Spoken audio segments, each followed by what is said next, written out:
All right, Nick, I told you a long time ago that I'm going to make you start loving watching sports. Loving. You've been a guy that plays it, doesn't necessarily watch it as much, but I feel like you're locked in to this NFL season. I am locked into this season. A big Yeah. part of it is we're sitting right here talking about football. Yeah. So it made me I'm gonna lock make you in do it. because I have a purpose. You have a lot of interests, but I'm going to make you lock in. Dude, I've realized this about myself, that I live in like 7 different worlds of whether it's, You have, dad you have season. ADD. Yeah, but I've always like worried about that because all you hear about on podcasts or books is like, be hyper-focused, do one thing, stop doing so much, slow down. We were both dual sport athletes. I actually, with football and basketball, at the end of football season, I was tired of football. I grind it out, be done, and then I go play basketball, be excited. At the end of basketball, I was ready for football. I found out, like, in life, I'm the same way. That's why I like working on all these different things, because I work on this thing really well, and then I get to shift gears, I get refreshed, and I go back to it and stuff, and now we have this season pod. Well, we're going to test your ADD. So I want you, as we head into, because we're in the middle of August, right? Now, I'm not going to pretend that everything that goes on in the preseason is all that compelling, right? There's a lot of discussion around there about how guys are doing in the first preseason game, and you and I both know, like, if you're playing in like the third or fourth quarter of a preseason game, it's you're real. probably not going to be No, around. it's real. And we all hate playing in preseason games. The worst is when a coach says, hey, you're playing tonight, and you literally want to kill yourself. You're like, I couldn't think of a worse thing to do is play in a preseason game. It's awful, right? So that being said, let's jump to the season real quick. Yes. Right? Give me a team for this year that you think has the best chance to exceed expectations. And by expectations, I mean the general sense with the viewing public of what a team's supposed to do this year. Not your expectations, the general expectations. Who has a chance to exceed expectations this year? Yeah, I mean, the general public might actually expect this team that I'm choosing to exceed expectations, but I'm going based on how they've been the last several years, and I'm going to go with the Las Vegas Raiders. I love Pete Carroll. Guy, huh? There were so many times where I never got to play for Pete. Been around him a few times. I know you did. For a year. And I've played with a lot of guys who played for Pete Carroll, and they all love him. They love the competition he brings every day, the fun of Every football. day. The thing I always heard, because football's tough. I mean, it's a long season, and it's hard for a head coach to keep a team engaged during like the grueling time, during the dog days. And all I've heard about Pete Carroll is he has a great way of switching it up, creating competition, whether it's the basketball goal or whatever it may be, his energy he brings every single day. So I think that's great for the Raiders. I love that. And the fact that they got Geno Smith. You like Geno Smith? I like Geno Smith. Okay. I think what Geno did in Seattle is amazing, and I think his career trajectory. What did you think of the double bird to the fans last week?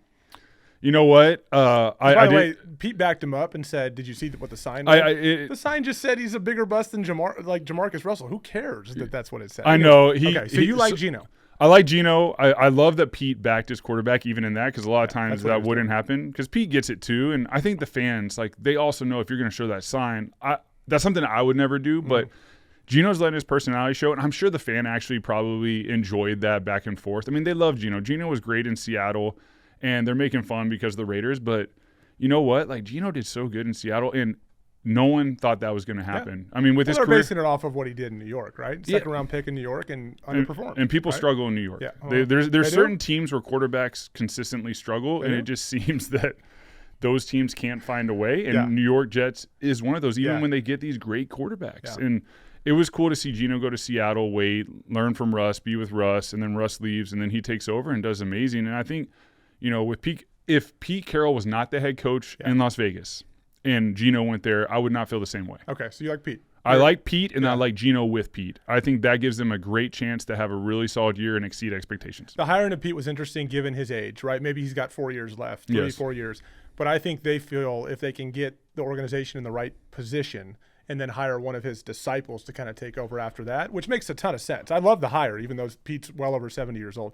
Love the hire. I'm going to go Patriots because of Drake May. I think Drake May and Mike Vrabel had a chance to do something special. Now, don't forget, too, this offseason they traded for Stephon Diggs. I think Stephon Diggs at 31 years old has a lot left. Yes. There's other pieces on the offensive line they added. They're going to get tougher defensively. That team is going to be different from top to bottom with Mike Vrabel, just like we saw him do in Tennessee. I know it got a little stale there, but that's where I'm going. Give me a team you think that could fall short of expectations this year. It could be a team that you're really surprised about or a team that's obvious. Like, it's all relative here, right? But a team that can fall short.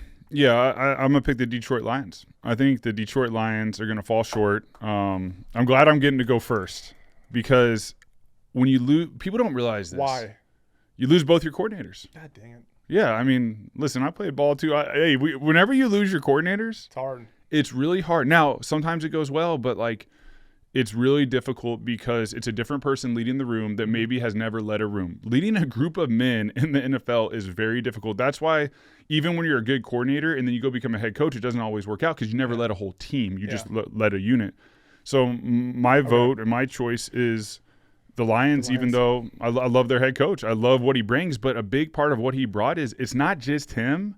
It was his coordinators, man. They were awesome for all those years. I did a joint practice in Indianapolis against them. I think it was their first year. And just seeing how those coordinators conducted practice was amazing. They weren't even good that year. Right. But you saw this like identity of toughness that was eventually going to radiate throughout the locker room. And it did, and it has. But I think it's going to be tough. You're talking about Ben Johnson, who's the head coach now in Chicago, who was a fantastic coordinator for them. It took some unnecessary risks at times, but I think that's also a function of their head coach and the way Dan Campbell operates. And you're also talking about Aaron Glenn, who's now the head coach for the New York Jets. And so I think what you're getting at is you can make a strong argument that the Detroit Lions, and I'm agreeing with you on this one, the Detroit Lions are worse at both coordinator positions as it stands today. Right? Their offensive coordinator is John Morton. He was in Denver last year, but he was with Detroit in 2022, so he's been with Dan Campbell before. And Kelvin Shepard is their defensive coordinator. No disrespect to those guys, but the two guys you lose are pretty dang good. They're amazing. They were loaded with injuries last year, loaded on defense. Like as you watch the quarterback documentary on Netflix, it's fantastic. The biggest issue this team had down the stretch was defensively. They had no guys healthy. Yeah. And it starts with Aiden Hutchinson, who's probably one day going to be a Hall of Famer. Yeah. And he's probably going to test the market at some point to what Myles Garrett's getting paid. He's that good. Yeah. He was hurt for most of the year. They lost a bunch of other guys later. They're still having – now Aiden's back, but they're still having injury issues during training camp. And so to your point, as balanced as they are offensively – they've got a very good quarterback in Jared Goff. That gamble worked out for them. I think it was a gamble when they did it, right? But it worked out for them. They're two stud running backs. They got a good tight end. They got a few good receivers. They're very balanced, which seems like it would make it easier for offensive coordinator John Morton to kind of get things in place. But I'm with you. It's like that continuity when it leaves, and it's a team that takes a lot of risks too. And now we got to talk about what it means to underperform. They're a favorite, a solid favorite to win the NFC North. Right, over the Packers, the Vikings, and the Bears. Some of this depends on how much those teams progress. Like, we're not going to get to Caleb Williams today. We will eventually. How much do they progress? How much do they push the other teams in the North? The North could be super competitive this year. How good is J.J. McCarthy for the Minnesota Vikings this year? That's going to predicate how competitive they are. But I don't disagree that a team that was really a favorite to win the Super Bowl, one of the favorites to win the Super Bowl last year after getting a bye in the first round, then loses at home to Washington, that's a team that could potentially – it could get a little dicey. We'll see, depending on health and depending on continuity with the staff. One more for you. Team that's under the most pressure to perform early this season and get off to a good start. I mean, you just said the team. I chose the Vikings. I think that, they're betting it all on J.J. McCarthy. I mean, you had Kirk Cousins, then he's gone, and then he leaves, and you don't retain him. And obviously he's going through his own journey in Atlanta, and he's probably going to be signed by someone else. I mean, there was rumors that he might even go back to Minnesota. You just never know because he's still a solid quarterback. But he just signed a new deal in Atlanta. I know it's hard to trade that, right? A team would be desperate. There are desperate teams for Kirk to go play quarterback because they know with Kirk, like they're going to get a stable quarterback that'll do well. And I know he was battling some injuries last year where his stats started falling off. That it's part of the game that sucks is you're fighting for your guys, you're fighting for your team, and you have these nagging injuries that the public doesn't know about, and your stats starts taking a hit because you can't throw the ball like you want to. So I know Kirk still got a lot of ball left with him. And then Sam Darnold, let him walk, right? He's in Seattle. I mean, let him walk, and he had a hell of a year for you last year. Right? Heck of a year, man. I have the stats right here if they're accurate, man. 66% completion, 4,300 yards, 35 touchdowns, 12 interceptions, 102.5 rating, and he was also selected to his first Pro Bowl. He's gone. And, he's still young. He's gone. He entered the NFL so young. He has so much wisdom for being a young player. Even though people look at him now as a vet, he's been around. He entered the league at a very young age. And now you have J.J. McCarthy, which everyone, from his college career, the success, the intangibles, the leadership, everyone loves that. And he might be a great player, but I think because of what they've done with the quarterbacks over the last couple of years, there's a lot of pressure on them. I mean, if they go 8 and 9 is not a good year. I mean, you got Justin Jefferson, Jordan Addison, you got TJ Hawkinson, you have a new left tackle, right tackle that are great. Like, you have all these strong anchors in your offense. Like, if he can't go out there and perform with them, like, that's a hit to your year. It's tough. I'm going to go Bengals. And again, Netflix produces some fantastic content. The quarterback documentary, the most recent one, is really good. And they hit on Joe Burrow's journey last year. This is a team that had high expectations last year. They start the season losing to the Patriots at home. And they start the season 1-4. It put them in such a hole that even they finished the season 5 straight wins, and Joe Burrow was playing at a historical level. Like, unbelievable year. MVP talk, even though we knew he wasn't going to win it. He was still in the conversation because of how good he was over the course of the year. They don't even make the playoffs. Yeah. Right? So the pressure on that staff and the pressure on – I mean, there's pressure on Burrow, even though we know Joe Burrow's a top 2 or 3 quarterback in the league. But the pressure on this team, right, and that head coach – to get off to a good start and avoid what happened last year, because it didn't even matter how good they played down the stretch last year. Their defense wasn't good enough. They were scoring points. They couldn't win enough games. And the other one I'd say is Mike Tomlin.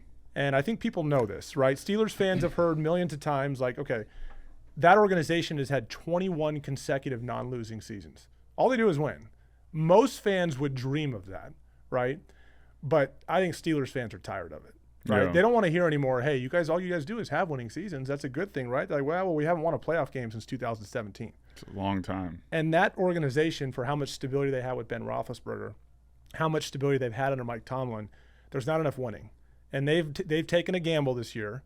They've signed Aaron Rodgers, who's obviously going to be their quarterback. They've signed DK Metcalf. They've taken some risks. They've got some studs on defense. They can't start slow, right? Because the negativity around that team, if they start slow, is not going to be good, given that you've got this veteran quarterback that really is year to year now. And I think Aaron's got plenty left. I mean, there's enough pieces around him now. No doubt. He's over a season removed. He's 2 years removed from his injury now. So I think the pressure's on those two teams. So I think that's where we are. But let's come full circle. Like, why are we here? You want me to read what I wrote? Well, I'll say this. So this is the season. Welcome to the season. This is a new podcast, by the way. Some of you have seen us talking on the No Days Off pod by Dad Season, which Nick started, and I joined him on it during the playoffs last year, and we had a lot of great conversations about the Eagles, and we're going to get into the Eagles. I know we got Eagles fans that want to hear what Nick thinks about Phillies and their chance to repeat this year. But at the same time as Nick starting that pod, roughly a year ago? When did we start that thing? Yeah, roughly a year ago. Yeah. We were also having discussions about our desire to come together. He's married to my sister. We're brothers-in-law, to talk about sports. Right, and talk about not just football, but we're heading into football season, so that's in our sights right now. That's what we're locked in on. But all things sports and great conversations as it relates to culture. And we're going to get into so many different things over the life of this podcast. We're going to have some great guests over the next several months and really over the next several years. But why else are we here? Like, What is the season to you? What is this podcast to you? Yeah, and I think another point is, like, we're in our No Days Off by Dad Season podcast studio. We're having a new one built right below us. That'll be it's got some wood shiplap. It's really cool. It'll be really vibey. Like that logo right there. Yeah. It really jives with the new studio. We credit our logo maker by the name of Nick Foles. He's pretty good at it. I wear many hats. It's one of the like 7 or 8 different world. Hey, I like to go. But I did write something out. This is a podcast where 2 brother-in-laws who love the game of football. Brothers-in-law. Brothers-in-law. Yeah, that's Arizona right there for you. That's what an Arizona education. Hey, I was a communication major, and I'm actually communicating effectively. You weren't a grammar major? No, I wasn't. That's why we have spell check. And I actually just got my diploma from my mom. She brought it to me. She just visited me last week with my niece, and she brought me my diploma that I might have to put like in our studio, put it on the wall. Like when you go like when we go to a doctor's office, like I'm gonna just put it on there. It's nothing crazy. Like I wasn't business school, but Arizona's got a great communication, and they teach you about life at Arizona. They just don't teach you how to say brothers-in-law, but it's fun. Yeah, it's all right. Thanks for pointing that out in my first sentence. And we played at the highest level. We break down games of the week, and give our insight over 17 years of playing together or playing in the NFL. And Evan broadcasted for 7 years. We have unique perspectives and opinions that we want to share with our listeners, and we want to give them insight into the sport that we loved our whole lives. We might talk a little golf too. We were just talking about handicaps. And you want to just let ChatGPT run the whole show, or you got to share some thoughts of your own at some point? No, I got my notes right here, man. We talk. I like golf. That was hey, we have a podcast. Give me something. Yeah, like so hey, tell the audience what honestly, it's fast with all the different hats. Sometimes you got to use it, and then you look at it. But no, I think the big thing is, you alluded to it earlier. I played sports my whole life. Never liked sitting down and watching them on TV by myself. My dad used to always be like, Nick, you need to come in here and watch this game. I'm like, Dad, I just want to go shoot hoops. I want to go throw a tennis ball against the wall. I want to go out there and play football. I want to be doing it. Now I'm 36 years old and I'm still the same way. But when I'm in a group of guys, like when we were watching the Super Bowl together, we had just done the No Days Off pod where we broke down what we thought about the Super Bowl. And you and I are just sitting there watching the game and talking about the game, talking about different things that are happening. We're waiting to see if the Chiefs make a play going in the second half and nothing's going on and the Eagles are just crushing them. But we always have really awesome, fun, insightful conversations. Even planning this one, like all of a sudden we're talking about it and it's just like fire. Mm-hmm. It's like, man, let's just sit down. Let's start our own pod. Let's make it sports specific, very different than the No Days Off, which is bridging high functionality with fatherhood, which is on brand with dad season and mom season. But this is sports. This is football. This is like spreads. This is like teams. This is hot topics. This is everything in between. And right now, this is the preseason, which is great for us because this is our preseason for the pod as we get ready for the season. But I think just sitting here with my brother-in-law and getting to talk ball, we were teammates in Philly for a short time, and you were always my sound. When you left the game of football and retired, and then I'm playing, like, every training camp, we would have a couple phone conversations, and you would see your phone on the phone. I'd be like, "Oh boy, here we go." Yeah, and you knew. I remember calling to tell me he wants to retire. And I remember that might have happened a few times, but I do remember a specific time when I was in Philly, and I think I was in the cold tub after a practice, and I gave you a call, and there was no one out there. It was an outdoor cold tub, and we just had a conversation. I was just like, "Hey, man, it's the dog days of camp. Just wanted to call," and you always gave me great wisdom and insight, and that's always been a great bond between us. So now listeners get to see the conversation. They might not know that we're actually related. Like, I'm married to your younger sister, Tori. I allowed it. You allowed it, but like, we're in California. You better still be a virgin. Yeah. You better still be a virgin.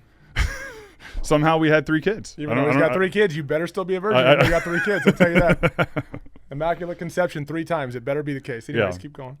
I'm not going to lie. I don't know how I can keep going with that train of thought. To hear you say 17 years collectively, it's kind of like the guy that I didn't play 1 year, but it's kind of like the guy that played 1 year and he goes, hey, like LeBron and I together, we combined for like 23 years of experience, right? Like, to hear you say 17 is kind of cool. You're most of it, but I'll take a cut of it. Yeah, you'll take 6 of those. So everything you said makes sense, and I'm right there with you. I mean, our show will evolve over time, and we're going to spend a lot of time in the NFL football season really diving into NFL. And we're not, there's a million places to get news and notes on the NFL. We understand that. But our aim is to provide just some really interesting and cool perspective and discussions with guests to supplement our discussions as we go. But on top of that, for me, we referenced this the first time we did a show together on your podcast, your other one. And that is that, like, there's still some unfinished business for me in working with you, right? Like, we worked together for a short stint during Nick's rookie year in Philly. He was a rookie, right? 3rd round rookie that was starting towards the end of the season, which is really cool. You don't, as a 3rd round pick, you don't come in like no one's going to give you the keys, right? No. You earned it your first year. Andy Reid loved you. It was Andy's last year in Philly. He loved you, and by the end of the year, you were starting. And I get released by Seattle late in the season, and you say, hey, like you told Howie, like, hey, we should sign him, right? At this point, I think you're dating my sister or engaged. I can't remember. Dating, right? But dating. Yeah, dating. Still a virgin. And so at that time, I come to Philly, and just to kind of speed up through this, I get in my first game in Philly. There was only a limited package for me because I didn't know the whole offense. Marty Morningweg was the offensive coordinator, and late in the game, we're playing, which at the time was the Redskins, at the link late in the season. There's second to last game of the year. We're down 6 and we're driving. And Marty calls a personnel group that is my personnel group. You're the quarterback. And there's only like 6 plays I know. And I'm like, okay, if we're inside the 5-yard line, I know what the play is, right? They're going to split me out at receiver as the number 1 receiver, run like a quick 1-step slant. Nick's going to fire the ball at me. I got to catch it and kind of fall in the end zone with kind of my big frame. And you got to, hopefully man-to-man, you got a linebacker behind me that can't get around me, right? And it all plays out to perfection. Like in the huddle, you even told me, you looked at me. I'll never forget. You looked at me, you ready? I'm like, I think so. I thought I was ready. And Nick guns it. Great throw. puts it kind of on my back shoulder pad, like where it's supposed to be, because you got a defender that's right here that you don't want him to get his hand in it. And I drop it. And that was certainly one of the darkest moments or time periods of my sports career, what I was going through mentally. It was just really difficult. And that was just the icing on the cake of like, this is bad. Dropped it. The next play ended up being incomplete, but that was on third down and we lost the game. And that was Andy's last game at the Link. Yeah. So little does Andy know, maybe he'll tune into this at some point. I can say, Andy will be like, wait, that's him. That's the guy that lost me my last game at the Link. I catch that for a guy that really doesn't have a lot of Philly ties and played in Philly for like all of 2 months. To come in and like be able to say like I'm the reason Andy lost his last game at Philly. And by the way, I didn't laugh about this for like 5 years. So these are scars that have healed. The right? fact that you've been able to talk about this on 2 different episodes and then like with a smile says these are scars that have healed. You've come a long way. Smile. And you recently signed a Philadelphia Eagles jersey. I did for the first time ever. Somebody wanted me to sign it, which is going to really piss a lot of Philly fans off. Like, dude, don't turn off yet. I promise we have some good content left. Don't turn this off. It'll get really good. I promise.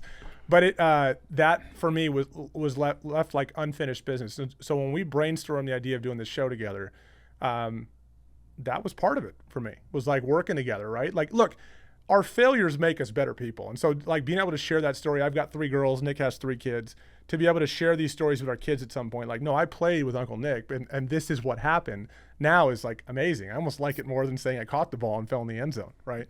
So it's special to be here and be able to do this with you. And I'm really excited to see this evolve over the coming months and over the coming years through all the seasons of sports. Yep. This is called the season. We're going to lock in on various things as we go, as you see with our logo right there. And we're super excited to do it. So again, we are in August, middle of August right now. We're in the middle of preseason, right? A lot of compelling storylines as we move forward into the NFL season. And I'm not going to sit here and act like we're not going to nitpick everything through the preseason because, like I mentioned earlier, I joked about it, but I was actually being serious. There's really nothing worse than a coach telling you you're up for a preseason game. It's terrible. You're like, unless you're a rookie. Oh, I mean, yeah, you want an opportunity. Rookie, everything feels but for real. a guy where you're like, I feel pretty good about making the team. Like, please don't make me play. Like when they tell you you're playing, you're like, somebody shoot me. At least right? in the last preseason game, you're like, man, I want to be the one that gets the call because you want to get ready for the season opener. You want to be ready for that, and then like, it happened to me at the end of my career. It's like you're going to play. Yeah. Third and fourth quarter, you're going to do this. And I had to, in my heart be ready to be like, you know what, I'm going to go out there and just take a different mindset. But it is hard late, especially when you're older to, for that last preseason game, be ready to roll.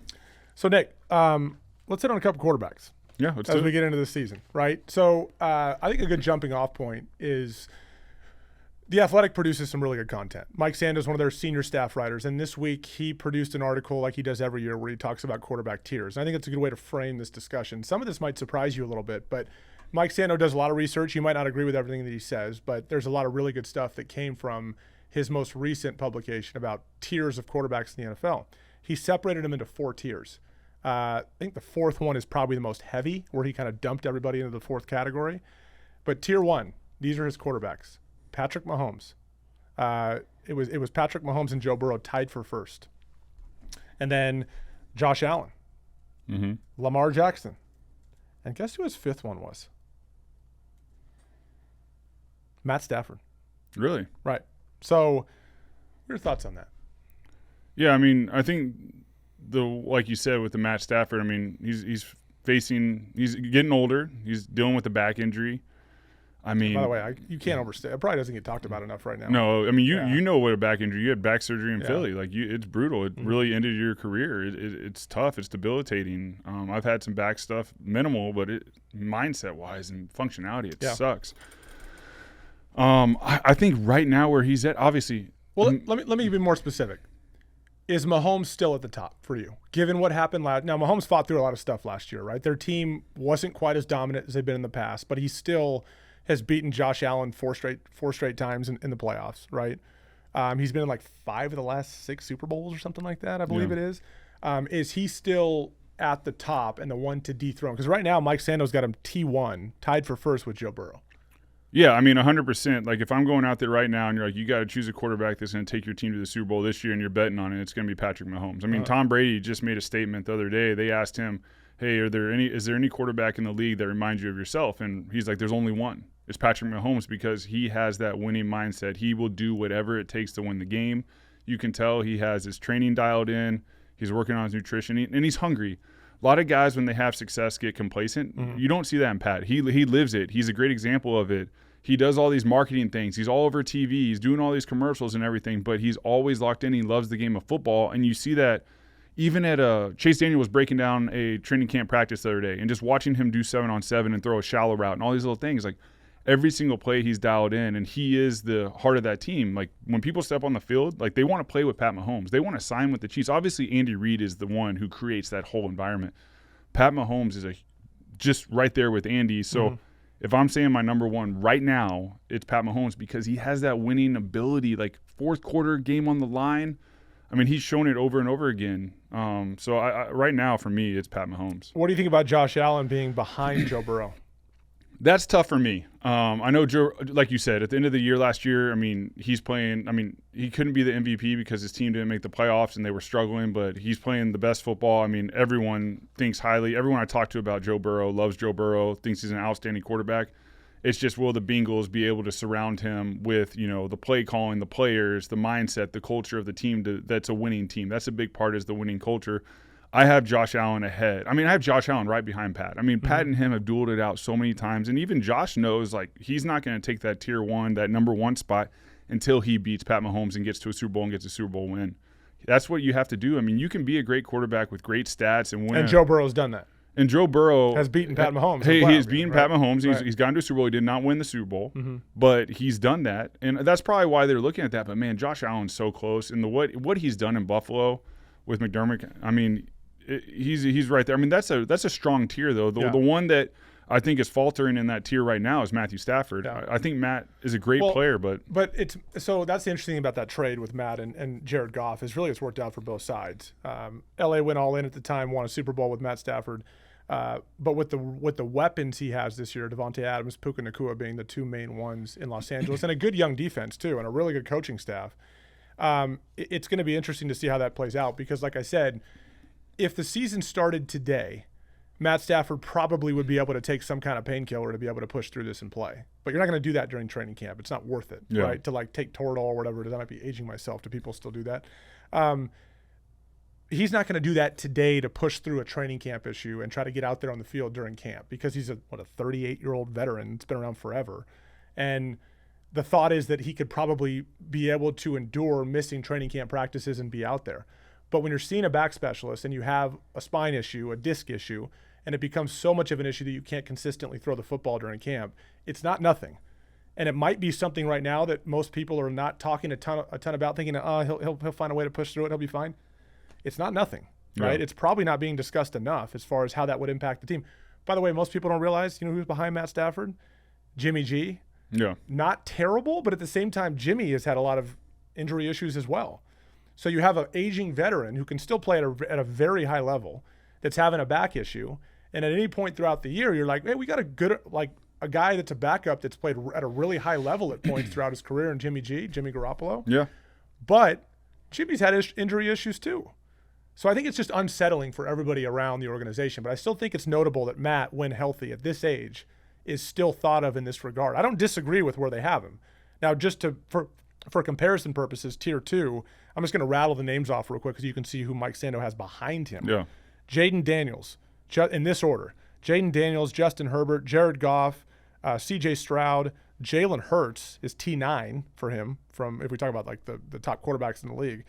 Baker Mayfield, Dak Prescott, Jordan Love, and Brock Purdy round out tier 2. All solid starters. All really good players. Not tier 1 guys, but really, really good football players. And most of them are on their big contracts except Jaden Daniels, right? And Jaden just took the league by storm in his rookie year. Yeah, I mean, second year will be a big tester. I mean, for him to do what he did in his rookie year is unprecedented. And they've had a rookie quarterback do that before in RG3. It's just, can they sustain it? But I really like what I see with him. But I do – and that tier just shows that those are the guys that are locked in at starting job. Like, they don't really have a risk of losing the job. There's also a lot of money on the line for most of them, or they're the franchise changer like Jaden Daniels. I do think Jalen Hurts should be higher on that list. I think with what he did last year. Well, who do you like him over, right? And we're talking about not who plays their role on their team better, but really who is the best quarterback. Now, that's up for debate on what that actually means. But in tier 2, the guys that are ahead of Jalen, just to rehash, Jaden Daniels, Justin Herbert. You can make an argument that Jalen Hurts right now is ahead of Justin Herbert. I mean, Justin Herbert's got all the tools. No doubt. All the tools. And Harbaugh is his head coach. But this isn't about what your ceiling is, it's what you are, right? Jared Goff. You can make an argument. Mm-hmm.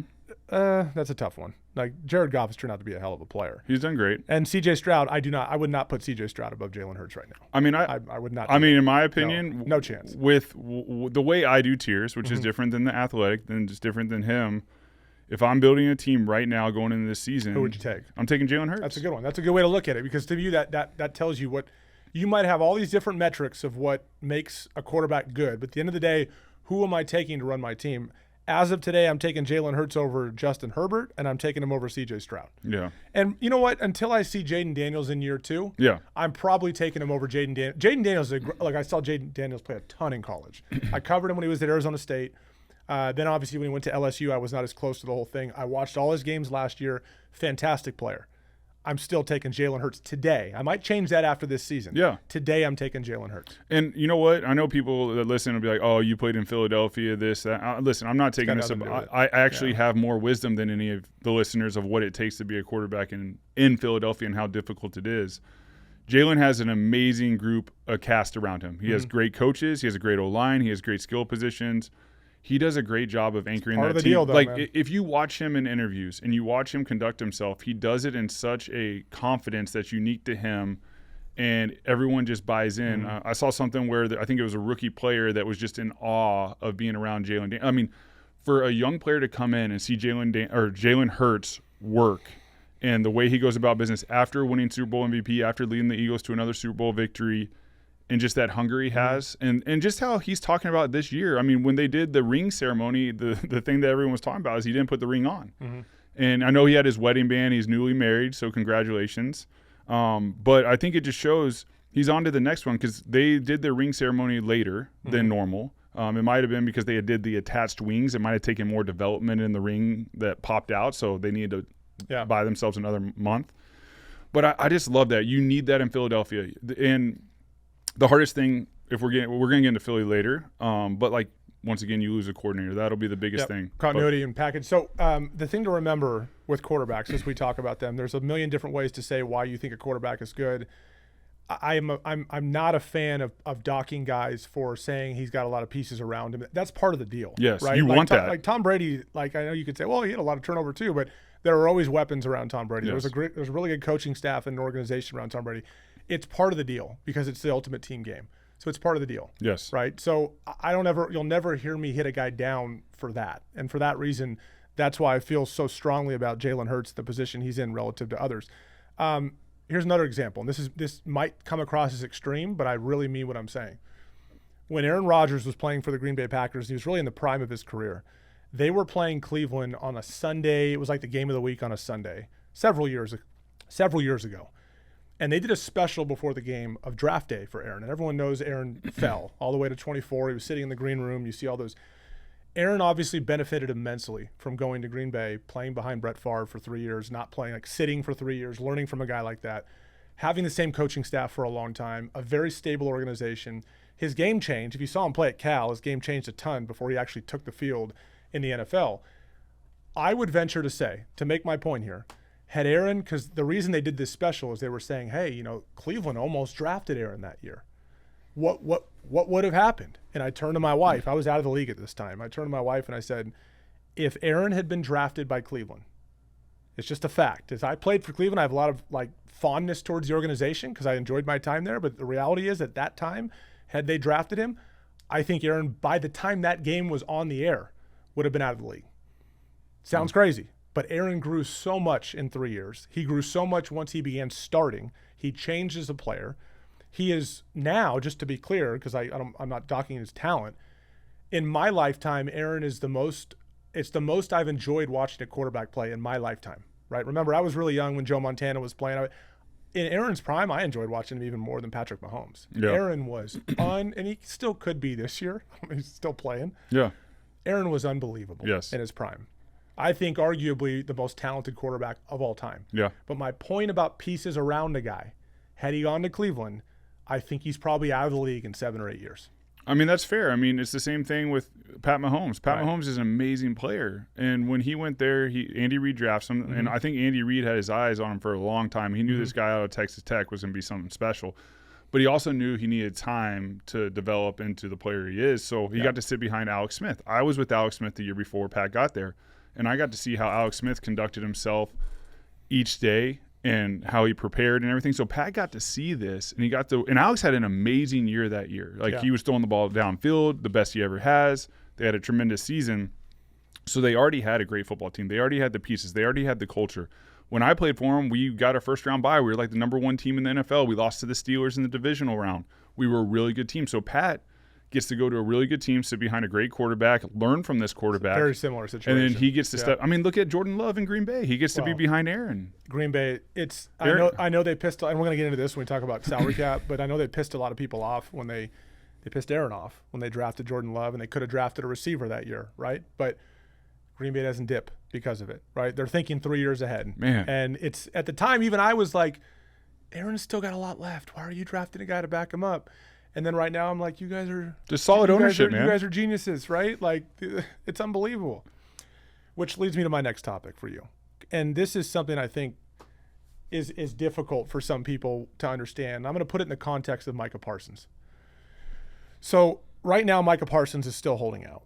And by all reports, there's been no progress as of late. Right, he's a pass rusher for the Dallas Cowboys. I think everybody in the NFC East, this is a topic of interest for them because they're looking at it saying, are the Cowboys going to sign Micah Parsons? And by the way, if Micah Parsons doesn't get signed until the end of the preseason, if you play for other teams that play the Eagles, you're like, that's still good because that means he didn't play at all in the preseason.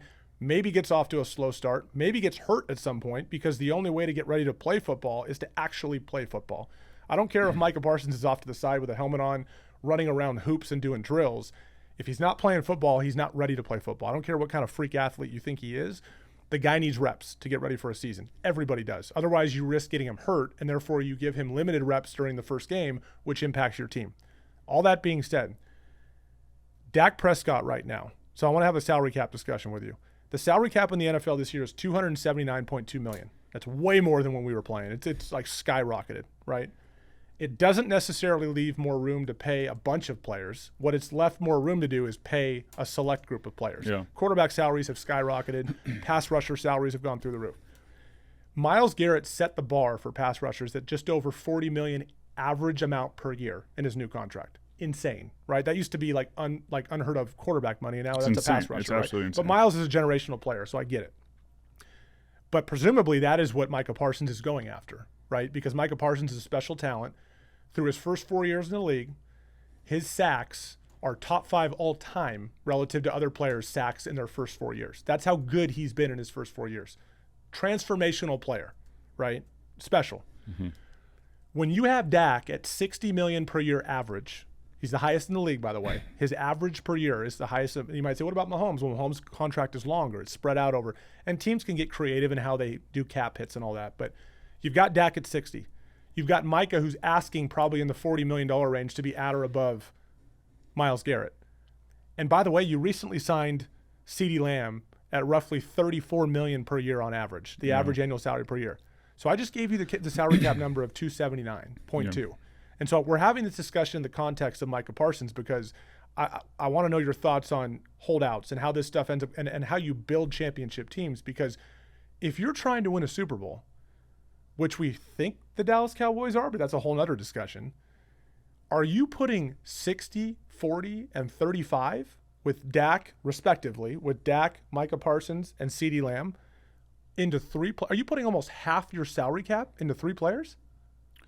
I mean, that is bananas when you think about it. As a non-Dallas fan, I want them to do it because I know it's detrimental. You know what it does. It's a marketing I mean, people don't realize too. You're signing those key players, those contracts. I mean, you're putting fans in the seats. You're getting you're getting the primetime games because you got these big star players.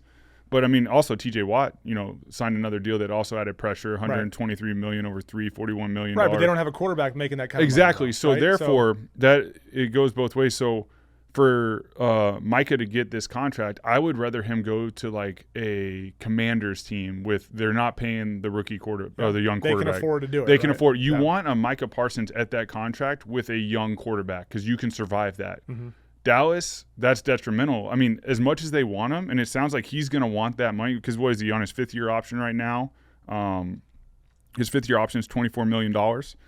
I mean, it's not good for that's probably why Jerry Jones is not wanting to do it because he knows that they can't. And what's crazy but is he's going to. He's going to have to. He's going to do it. Because they need him on the team, and it's going to be really difficult because if any of those guys get injured, that's such a huge hit, and that's the part of the game that people don't realize.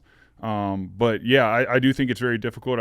It's crazy. When the salary cap started going up and I was in the league when all these talks were going, we as players like, oh, this is great. Like all the players are going to get a little bit more money. Yeah. We talked about this before the show is like it's going to be spread out a little bit more.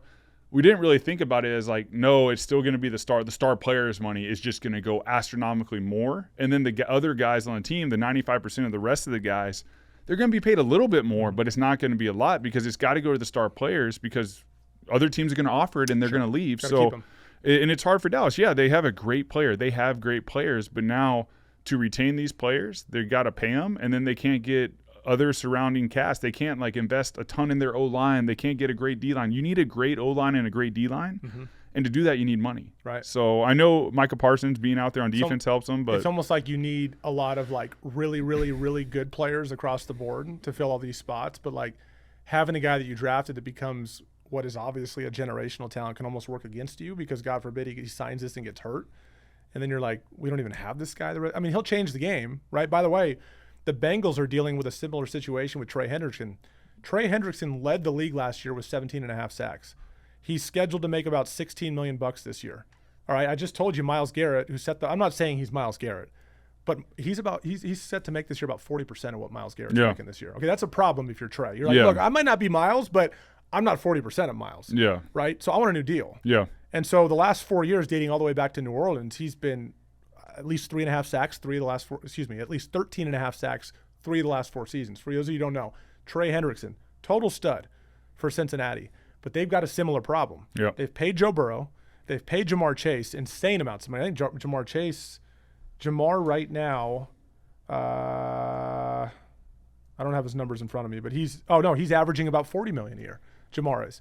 Okay, so you've got a pass rusher, and you pair that with Burrow, who's over 50. You've got a pass rusher who wants to be in at least the same ballpark as some of these other guys. I don't know if Trey gets there, but maybe he's over 30 a year easily, given his production. How do you manage that, right? And so what I think that leads to is the question of, and this might throw some people off, but is every team in the league really pushing and believing that their number one goal is to win a Super Bowl? I would argue the answer is no. I think every year, remember these owners are businessmen, right? As much as they want to win a Super Bowl, I think they look at it and say, hey, if the stars align, everybody's healthy, and we're making a run down the stretch. Remember, it's one and done in the NFL. These aren't 7-game series. It'd be really cool to win one. But if that's my North Star, I could get myself in trouble. Yeah. What I think these owners are really chasing, and I hate to reduce it to, I don't want to be reductive here and reduce the game to this, but I think the reality is, and what I saw when I was playing, what we're seeing right now, is every year I think these owners want to head into August giving their fans hope. Yeah. That's the number one thing, is putting butts in seats and getting hope. And when you sign guys like Micah Parsons, and when you have, look, Dak Prescott's not the best quarterback in the league. He's like second half of tier 2. Mm-hmm. I don't even disagree with that. But where else were you going to go? Yeah. It was risky to let him walk, and then he's like, well, if you're going to keep me, it's going to take 60. And they did it. Yeah. Right? Not because they think Dak Prescott's the best quarterback in the league. They can't go grab Josh Allen. That's impossible. But they just took the best available option for them, which was, God, you just got to bite the bullet and sign him for an insane amount of money, even though Dak Prescott, sorry to say, is not going to lead you to a Super Bowl one day. I don't see that happening. Yeah. It's not all his fault. Some of it's coaching turnover. Some of it's other issues in the organization with Jerry Jones, but probably not going to happen. So in reality, I think where this thing lands on decisions that most GMs and owners make is how do we get ourselves in a position just to sell hope to our fan base on an annual basis in August and make them feel good about the season. If you don't sign Dak, let's go back a couple. You don't sign Dak and you roll the dice and all of a sudden you got nowhere to go. You draft a guy, he's not very good. Now you have no hope. And you're a laughing stock of the league. As much as the people like to poke fun at the Cowboys, they're not the laughing stock of the league. They're a threat. Yeah. And you take them seriously, but you also aren't thinking they're a threat to win the Super Bowl. Yeah. Right? So I think that's when we think about things in terms of the cap and signing guys, and why would you do this? Why would you tie up this much money in 3 guys? Hope. That's why you do it. No, but it's fiscally, financially irresponsible, It doesn't lead to a sustainable winning model because these guys can get hurt like anybody else. These guys sell jerseys and put butts in seats, and that's why they do it. And by the way, if it leads to a Super Bowl, cool. But unfortunately, I just can't let that be my only guiding light. And Does that make sense? No, it makes sense. I will also preface this and say, like, the guys that we just talked about, like, those guys deserve to be paid, like, well. Like, those are all outstanding players. Like, I mean, I just pulled up Jamar's contract. I mean, he's making $40.25. I mean, he's one of the best receivers in football, right? He's special. He's extremely special. Every single player we just talked about deserves to get paid. Teams that win Super Bowls don't prioritize signing receivers. You look at the Chiefs when they signed Pat. Like, when they let Tyreek go, what happened? Yeah, they won 2 Super Bowls or 1. But you have to be willing to let go of one of your star players to build around, and that's why teams when you're not paying your quarterback and you have like if you're the Commanders right now, you are going all in and getting everyone you can for the next couple years because you know you're not paying Jaden for at least another season or 2, right? Whatever it is. So they're a threat. The Commanders are a huge threat because they're not. The best example of that is Russell Wilson when he was Seattle. When he was in Seattle as a rookie, they feasted on defense because they had room to pay guys, right? Well, in Philadelphia, the Legion of Boom, they were all paid. Richard Sherman, Earl Thomas. I'm blanking on their other safety, total stud, play with them. But anyways, like that whole defensive backfield, they were able to pay. Because they had a quarterback that was making Cam Chancellor. That was making under $3 million a year was his cap hit. Right? I mean, in 17 and 18, I mean, Carson's on his rookie deal. I'm a backup. I'm a top tier backup, but I'm on a backup deal. So you're not paying the QB room. You can pay everyone else. And everyone knows. I think teams realize, like, I go to the Commanders because they have the best young quarterback. And if you're them and he hasn't been paid, you're like, we have a couple years to really strike and really make this happen. Right. We have to take advantage of it. And then he's going to get paid. Right. He's going to make a lot of money. It's tough, though. I mean, that's the thing that you have to balance. I do agree with you. I mean, fans want hope. I mean, if you go to a Cowboys game, a lot of jerseys are going to be Dak Prescott jerseys. Yeah. They're going to be CeeDee Lamb jerseys. They're going to be Micah Parsons jerseys. So you want to keep those guys because those are the guys that represent the star. Those are the guys that you want on the Dallas Cowboys Ring of Honor like someday. Those are the guys that are there. So you want to retain them. But now it's getting harder and harder to build a successful team and keep them. I think other players on the team know this. Like when we use Washington as an example, we're talking about Jaden Daniels had a fantastic rookie year last year, but still on his rookie deal. It's a high pick, but it's a slotted deal that is manageable for an organization. They're dealing with Terry McLaurin right now, who's got an ankle issue, but primarily he's holding out. There's a contract dispute, right? Terry's on a deal right now he was signed it in 2022. It's a 3-year deal. He's going into the final year of it. 3-year deal for $68 million. He averages about 22.5 a year. The market has reset significantly. And by the way, he's played better football. I mean, last year he had, I think he had like 13 touchdowns last year, which is like almost twice as many.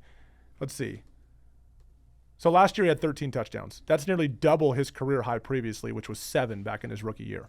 So like Terry's stock has really pushed mainly because Cliff Kingsbury's calling the plays and Jaden Daniels is playing quarterback, which is going to boost your stock and boost your productivity. But Terry McLaurin right now is at 22 a year. Now he's looking around. These agents look around. They think, wait, Jamar Chase just signed for 40? Now Terry's not Jamar, but Terry's like 80% of Jamar, right? And so that's what they're after. And the Commanders are like, hold on. I know we've got a quarterback that's at a manageable number now, but I don't know that we're ready to break the bank for Terry because we've got other needs we have to fill. Our pass defense, our run defense wasn't very good last year. That's a problem. We want to address that, right? So other guys see that. And I just think, just to put a bow on this, that like the cap thing in football continues to become more and more interesting. There are guys in the media that have called for quarterbacks to be paid a percentage of the cap. So like they sign a new deal and it's like every year you're going to be like, 40% of the salary cap. So your salary is going to change every year based on what the cap is. Nobody's been able to accomplish that yet. And it's unlikely the owners would ever really want to go that direction because it's kind of slippery slope for them. But it's just something to watch as you build these teams. When it comes to your favorite team and signing the best player, just ask yourself, when we sign this guy, like if you're a Dallas fan, you're just sign Micah Parsons, are we signing him to win a Super Bowl? Or are we signing him to sell jerseys and win it right? And I know Micah's special. I'm not minimizing what he is. But signing him for over 40 a year, does that allow us to do what else we need to do as a team to be a well-balanced team that's deep and can make a playoff run and win a Super Bowl? I don't know. And I think it's a really difficult question to answer right now. And I think that's why Jerry's so twisted on it. That's why it's so hard to win a Super Bowl. You're not only building a culture, getting a coaching staff, dealing with the salary cap. You're also, these players Terry's amazing. Like, right now it looks like they only have $17 million left in salary cap. They're not in a great position to do that. Whereas beginning of the offseason, they had $60 million in space. I do think this does show the importance of drafting. And like, okay, Philadelphia Eagles, I'm going to go to them. They were Super Bowl champs. I'm not going with them because I was a player there and had success there.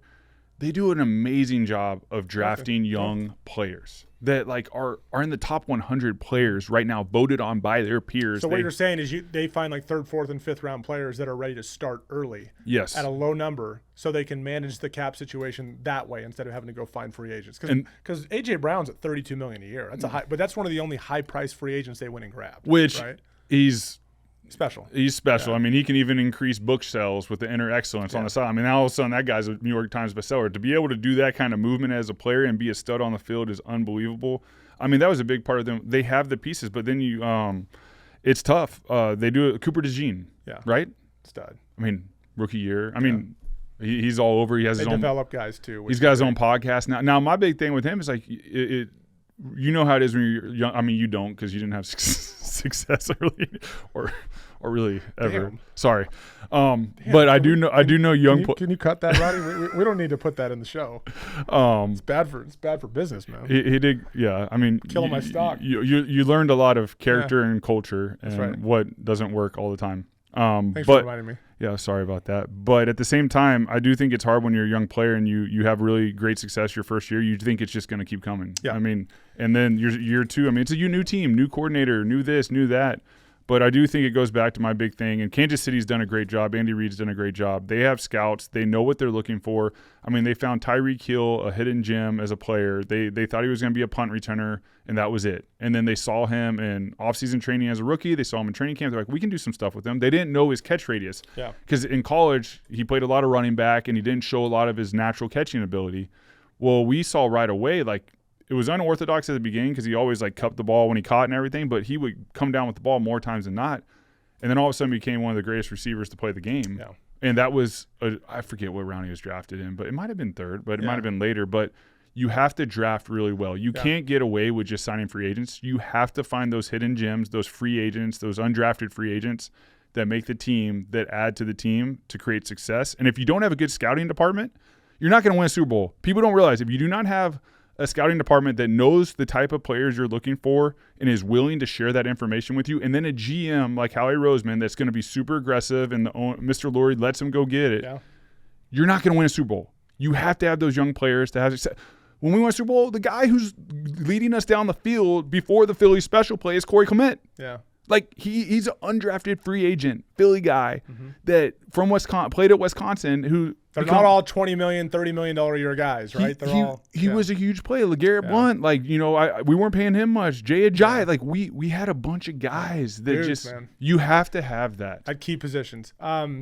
It reminds me of a conversation I had with someone back in the day when San Antonio Spurs were rolling, when I was playing college basketball. I remember somebody told me one time that it was a basketball scout. He said, you know, when we go to these like summer league things and we're evaluating players, he goes, do you know who's always there, even if it's like a 10 p.m. game in Vegas in a summer league in some random high school gym? Do you know who's always got somebody there at those games when there's like 2 people in the stands? Always somebody from the Spurs there. Always. They had intel on every single player out there, and if you overlooked them and they saw a guy falling as a free agent, they're like, oh my God, this guy's got a chance to like play 10 minutes a game for us this year. We're going to go snag him, right? And that carries over. And by the way, you might think it's the NFL. Of course, you got pros. Not everybody grinds like some of the best teams do in the best scouting departments, but that's a little bit of a rabbit hole. I just wanted to point that out. I want to shift gears real quick to talk about a name. You're not going to hear most people, I should say year to year, you're rarely going to spend time talking about a 5th round pick, but this 5th round pick is different. There was a lot of noise on draft day when Shadur Sanders fell. I got to cover Shadur quite a bit at Colorado, watch a lot of his games. I understood why he fell, but I still think at some point he may get a chance and might do well starting in the NFL. He's not going to play in his second preseason game, most likely. Apparently he hurt his oblique during practice, but during his first preseason game, he flashed. Now, he's not playing with the ones. He wasn't playing against ones, but he did everything you could ask of him, right? I thought he was great at the line of scrimmage before the play, barking out orders, it just showed he was confident, right? He was making aggressive throws over the course of the game without being careless. He did a lot of things over the course of that game. Statistically, it all added up too. So my takeaway on where we're at right now with Shadur is that I don't know how you don't if you're the Browns, and all we've heard is positive reports of him coming out of training camp and how he's practiced, how he's been a leader and all these things, right? And then he goes out in the preseason game in week 1 against second and third string guys and does what he did. How do you not now at least have the conversation of, all right, I know he's our 5th round pick. I know we have Joe Flacco, who's kind of a safety net for us. I know we drafted the kid from Oregon, Dylan Gabriel in front of him. Not Dylan. Is it Dylan? Yeah. Yeah. You drafted him in the 4th round ahead of Shadur Sanders. So you got all those pieces around him. Yet, how do you not at least have the discussion of, we got to get a look at this guy with the ones, against the ones, and see how it goes? That's the next discussion that they have to be having. And as a 5th round pick, and I know he comes with a lot of fanfare. He's Deion Sanders' son. Everyone thought he was going to be a 1st round pick. And then when he fell out of the 1st, it's like, okay, he'll go in the 2nd. Falls all the way to the 5th round for a number of different reasons we're not going to get into here today. But if you're the Browns, at some point, I think we're going to see this kid starting, because how do you not at least have the discussion right now? We got to see him. We got to see him with the ones and see how he fares. Yeah, you definitely give him reps with the ones, especially with how he did in his first preseason game. Obviously, getting injured as a rookie is tough. I know oblique strains. It's probably like that happens. 2-week thing, I mean, right? you're throwing so much in camp. Maybe you get a little dehydrated. You pull a muscle. I've done it. It's part of training camp. It's tough, but he'll be back. It might take a week. Do a little rehab, let everything heal. I mean, a big part of the slide, and you know this, you alluded to it, was the interview process. And that's an important process, because if a team, you got to think about this. Like, we just talked about the salary cap. We talked about money. This isn't college football. I mean, now, actually, college football, you're getting paid a lot of money. So it sort of is. But you want a guy that steps in front of your locker room that you know you can count on, that you're not going to get in trouble. You're not going to get a speeding ticket. You're not going to do this. You're going to do things the right way. Now, you want a personality. You want a strong personality that Shadur has. Mm-hmm. Shadur has that. I think the arrogance in his meetings, where there was a report that he took a FaceTime during an interview, which I couldn't even imagine doing that. Horrible body language, tendency to potentially blame teammates instead of taking ownership, probably when watching film. These are all just reports. Are they real? I don't know. Mm-hmm. I do like that he has a strong personality. I do like that he has swagger. I loved watching when I watched clips of his game. I loved his movement in the pocket. I loved the way he threw the ball. I love the way on the bootleg to the left, he got his hips around, he got his shoulder around, and he delivered a strike. I don't know if he saw the corner falling off, but he threw a good enough ball that it got there. I think he saw it. And if he did, that's amazing. A lot of times on the left side of the field. A lot of times you miss that corner because the corner is attached to the flat route, and the corner falls off and makes a pick. Fortunately, he threw it in the only place you can throw it. Right? And that's what you always do. Yeah. And even if he didn't see it, he threw it to a place that was safe, even if a guy falls off. I loved watching his film, and I loved what he said after the game. I loved that he didn't give himself like an A+. He said that he thought he played well, but he was hungry to be better. I think those were all attributes of someone that's going to be I don't know if he'll be a tier 1 guy in the NFL. No one knows that. Mm-hmm. If someone's saying that, they have no idea. I do think he's a guy that will get a shot this year. I do not think he will start week 1 unless there's injuries. I think you start with Joe Flacco, you go with a veteran, you let Shadur learn. But if I'm going, they got Kenny Pickett. There's rumors that he could be traded. But if Kenny ain't going to play. No, but if I'm starting the season as a Browns for the first couple of weeks and Kenny's on the roster. Dylan ain't going to play either. No, this is what I'm doing. Yeah. I think one of the rookies will start. This is just me. And Dylan hasn't had a chance. He's young. I know how it is as a player. Like, he had so much success in college, but that does not translate to the NFL. Yeah. It does not. There's guys in college that have an average. What are you talking about now? What? You talking about Kenny? No, I'm just talking about Dylan Gabriel. Oh, okay. So I'm saying, just because he had great success in college doesn't mean he'll have great success in the NFL. But I love that he did have success on all these different teams in college. It says there's something about him. Mm-hmm. You got to give him time. But does that mean he's on the active roster, being a 3rd-round pick? So if I'm starting, I think he's 4th, isn't he? Dylan, who's a 4th-round pick? 3rd, 4th, something like that. It was a mid-round pick. Yeah, whatever. But usually you have a pretty solid chance of making the roster because of that. But if I'm starting the season for the Browns today, Joe Flacco's my starter. He's your safest option. Kenny Pickett's my backup to start. No. To start the season. Turn the show off. No. Shadur Sanders is the 3rd. Nope. And then Dylan Gabriel, you're probably going to have on practice squad unless someone takes him. Kenny Pickett's not going to be the backup. There's no way. For the first couple games. And then I'm just telling you it's not going to happen. Well, then Shadur will be the number 2 after 3 or 4 games. So Shadur, I think, does all the things you can ask for as a pocket passer. And he did it in college, too. Yeah. The knock on Shadur in college was he had 0 top 25 wins in college. He had a lot of numbers to back up. They say, okay, the guy can obviously play, he can chuck it around. But he wasn't a winner in college. And you could point to his team and the fact that Deion just tried to make, make lemonade out of lemons when he first got there. and did a pretty good job of it at times, but overall losing record, a lot of things they didn't do well. They're missing a lot of pieces around him at the line of scrimmage. And when you come with the baggage that Shadur comes with, and again, I don't hate Dion, and I think a lot of what he says is positive. He's loud, but it's positive. But when you come with that level of baggage and attention, your talent has to be off the charts to justify dealing with that. It's just the way the NFL works, right? Yeah. It's like a guy that gets in trouble a lot. You're willing to deal with him if his talent outweighs the problems. And whether or not it's kind of like Tim Tebow. When Tim Tebow came in town, everyone knew, like, is Tim Tebow really a good quarterback? And you were hesitant to do it because the fanfare that comes along with it. Similar type mindset, although I think Shadur is obviously a much better quarterback than Tim Tebow was. But similar mindset as to why I think he fell is people were wondering, like, this first-round talent has to be so believable for us to want to put up with what we think we may have to put up with, right? And a lot of teams were like, nah, screw it. Let's move on. We're not willing to do it. But he may have ended up in the perfect situation where you got an older guy that you can learn from a little bit, and Joe Flacco, who's kind of a good safety net. Yes. And you got a team that needs someone like him. And I'm telling you, in week 1, I know he only saw, like, he didn't really see any pressures. He basically only saw, like, drop safety, man-to-man coverage. Again, this is preseason. And coaches know this. They're not going to overreact to this stuff. But with what was thrown at him, he gets an A. Like, no question about that. In preseason 1. And so the next step is let's get more looks at him against the ones. And eventually in the preseason game, we're not going to see him this week is what the reports say. But eventually in the preseason, maybe week 3, let's get a chance to look at him against the ones and see how he fares and whether he gives us enough confidence to move forward. It's a compelling story. Yes. A 5th-round pick that everyone's like, what is going on here? He should have been a first-rounder. Some people felt that way. Some people understood why he dropped. That's going to be a compelling one to follow as we go. Before we finish, we have to hit the Eagles. The Philadelphia Eagles. I think there's no question in the NFC. It's them and the Lions. And we talked about earlier about how the Lions may fall short of expectations this year. Maybe the Packers surge a little bit. This is a very general question to start the season off, but I think it's one that's worth – I mean, we wondered last year, could the Chiefs do it again, right? At the end of last season, we talked about how the Eagles might be on the cusp, or it feels like they have the ingredients of like kind of like a dynasty going on. A lot of good young talent, right? There's a lot of continuity there, a lot of key guys back with Hurts, Saquon Barkley, A.J. Brown, Lane Johnson, Jalen Carter. I mean, they're loaded. They lose Josh Sweat and Brandon Graham. Brandon Graham to retirement. Josh Sweat ends up leaving. But the key pieces are back. One thing I think we have to keep in mind was Saquon Barkley. He had 345 carries last year. That's more than he's had in any year of his career. I should be more specific, 17% more carries than any other year in his career, at least 17% more. It's really easy for me to sit here and say a guy that's torn his ACL already in the NFL and gets that level of carries.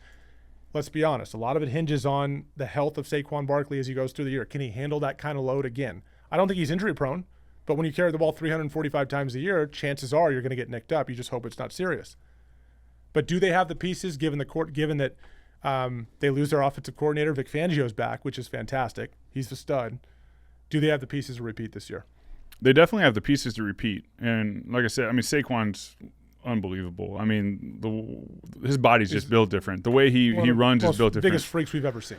I think the big thing you said is they have the core pieces back. Yeah, you lost Kellen Moore, but like most of your staff is back. Your O-line coach doesn't leave. Most of your other you hire the passing game coordinator that's been there since 2021 and coach Kevin Patullo. Kevin Patullo. And honestly, the big thing that's good continuity, by the way. They don't go hire someone off the street. They bring a guy up that was with Sirianni in Indy, by the way. They've been together for a long time. So there's going to be a lot of continuity. He knows the offense. He knows what Kellen was doing with them last year, and I'm sure he had a lot of insight into that. And he's been around the guys, so he knows how to lead them in the room, which is huge.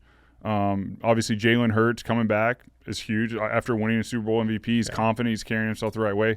They say he's been a stud leader in camp so far, by the way. All the reports are, like, more so than previous years, which is what you'd expect. No, I mean, and then your receiving core, tight end. I mean, they have all the pieces. It's just all about staying healthy. I mean, they're the most dangerous team in the NFL. Do you feel good about Sirianni? And I love what Nick Sirianni's become. I doubted him a lot early in his time in Philly because of his kind of volatility and all that. But do you feel good about his ability to manage that locker room, manage the expectations, and have a fast start and guide them? Because remember, was it after their Super Bowl 3 or 4 years ago, they started the season like 10-1 or something and then fell off big time, right? So do you feel good about his ability to have them not only start fast or start strong, but like sustain it over the course of an entire season? Every team has different challenges. I realize that's different than today, but how do you feel about his ability to do that? I mean, I think it's great. I think 2 years ago after that season, the big thing the rough season was 2 years ago. Last year, he went in and was like, you know what, I'm going to let my natural personality show. When he gets frustrated or agitated, like his team wanted that. His players wanted him to be the personality he was a few years prior.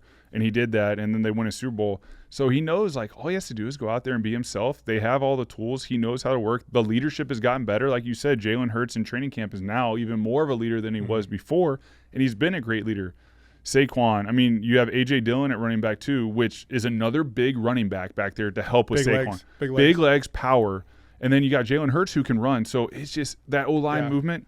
So when you guys won the Super Bowl in 18, and then you go into I think it was like the first or second preseason game the following season, it was like at Cleveland, right? Yeah. I remember watching that game, and it wasn't just you. It was like the team. We looked awful. It was shitty, man. I played awful. We looked awful. It was so bad. And I remember, like, at halftime they talked to Doug Peterson. He was so pissed. Oh, he was pissed at me. So that pressure of, like, yeah, you won a Super Bowl, but, like, everyone wants to bounce back and be strong, be ready for the season. Like that's a lot on Nick Sirianni. Like, I know everyone calls it Super Bowl hangover and all that, but I vividly remember that halftime interview in Cleveland with Doug, and he was pissed. Yeah. No, I remember being in the airport afterwards, and I don't even know if he talked to me. He was so mad. But the difference is this. They won a Super Bowl with their franchise quarterback, Jalen Hurts. The Eagles prior won a Super Bowl with their backup quarterback, myself. Yeah. And what was difficult about that training camp was Carson was – You're saying your next training camp after my training camp after winning a Super Bowl was not a Super Bowl hangover. We lost our coordinators – or our offensive coordinator, Frank Reich, went to Indianapolis. So we had to develop something new. But the problem was this. In training camp, we were reverting back to the offense that Carson ran because we knew Carson was going to come back week 3.